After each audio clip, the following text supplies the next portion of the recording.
Brought to you by the Every Dollar app. Start budgeting for free today. Jonathan is with us in Fort Myers, Florida. Hey, Jonathan, what's up in your world? Hi, how are you doing today, Dave? Better than I deserve. What's up?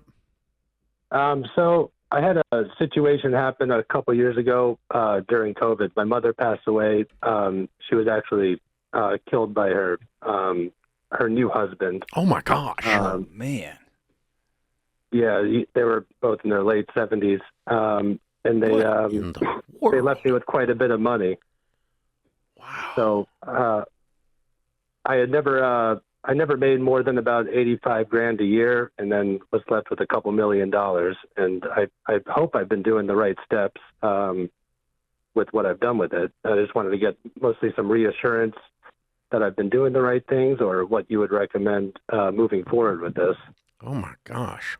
How have you navigated the last few years with the loss of your mom? The first year wasn't too well. Kind of went backwards probably a little bit, and then I got a couple kids, and I tried to get myself together and be better for my kids, and I think I've been doing pretty well the last 2 years. How old are you, Jonathan? 36. Okay. And I assume the husband's been put in jail? No, he killed himself afterwards. Oh, my gosh. Yeah. Wow. In our house that we grew up in. Oh, I'm so sorry. Jeez, man. Well, that just makes it, managing $2 million that you don't know how to manage is freaky enough, and then you put this layer on it, it just gets super freaky, right? Yeah, it's a little more than that. We were left about $2.5 million from our parents, and then he left us another $1.1 million. Oh, wow. Which we weren't expecting. We didn't know that we were written into his will. Wow. Does that money feel weird, or are you happy to spend it? I've spent. I haven't really. I wouldn't say I've spent it. I've used most of it to live off of the last couple years from the new husband. Mm-hmm.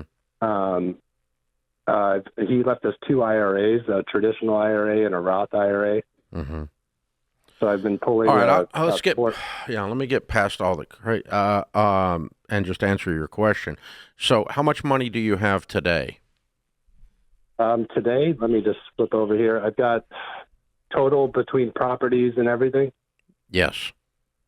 I would say about $3.5 million, $4 million. All right, and you're still working, making 80. No, I haven't been working since the day she died. Oh, wow. Okay. What did you do for a living? I worked in restaurants mostly, bartender, sommelier, and server. Mm-hmm. Okay. And the reason I didn't go back to work was a lot of that. The reason why I made good money was because I was always forward about my life and talking to people about things in my life, and I just felt like I couldn't do that anymore. Mm-hmm. Well, you can't go into this part of the story anyway. Wow. Okay. Are you married still or single? No, I've never been married. I'm single. You said you had kids. Okay. Yeah, 2 children.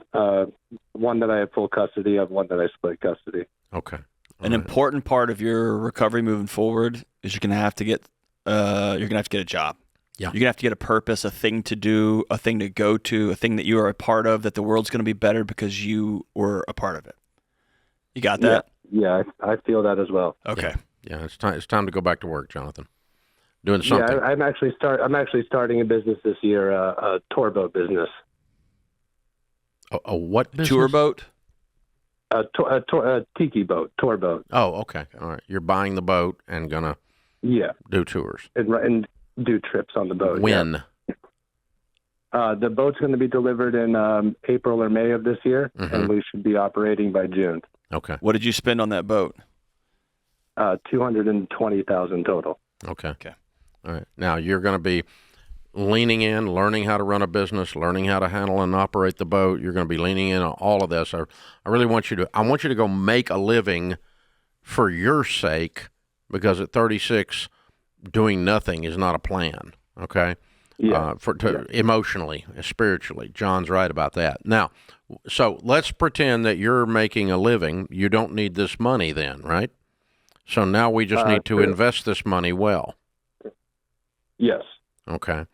Jonathan, I buy two things for investments.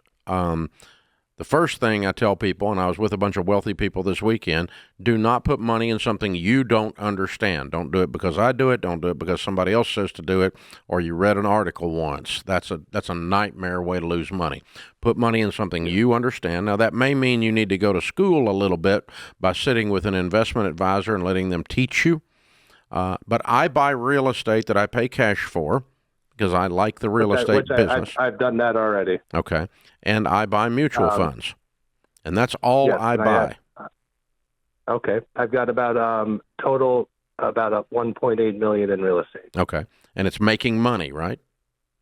I have one house that's going to be worth about 1.2 million, and I'm planning on renting that. Mm-hmm. Gonna be. When? Why is it not worth that now? It's about to be finished being built, and I think in March or April of this year it'll be done. Okay. All right. So you're going to have and then I have another rental house, and then I have the house I live in. Okay. That's fine. Great. Now manage those to where they make a good return on the amount of money you have tied up in them, and then sit down with a good someone like a SmartVestor Pro. You can find them at RamseySolutions.com, and they'll help you sit down and start to understand some mutual funds and invest it. But, I mean, if you make 10% on $3 million average across those investments, then you'd have $300,000 a year coming in. If you don't touch it in 7 years, that $3 million at 10% would be worth about $4 million, or would be worth about $6 million. In 7 more years, it'd be worth about 12. In 7 more years, it'd be worth 24. That's 21 years from today. You're 36. That puts you at 57 with $24 million. I like that. Okay. That's you working, providing your own living, not touching these investments, and letting them just grow at an average growth rate of 10% a year. And that's invested in mutual funds and real estate. Now, it's a little more complicated than that, but basically that's how the math will roll out. The trick here to the thing is put money in stuff that's steady and is predictable. Not super conservative, but we're not taking any big risks here. We're not trying to reinvent the crypto world or some bull and crap don't buy like a tiki boat for $250,000 and then 6 months go and be like, well, I'm going to do this and I'm going to buy a snow cone stand, and then you're going to stay on small track. Business yourself broke. Yeah, stay on track with that. And so you're now in the tiki boat business for the next decade, buddy. And you're going to make a go of it. John's right. You don't get to change. Create your free every dollar budget today, the simplest way to budget for your life.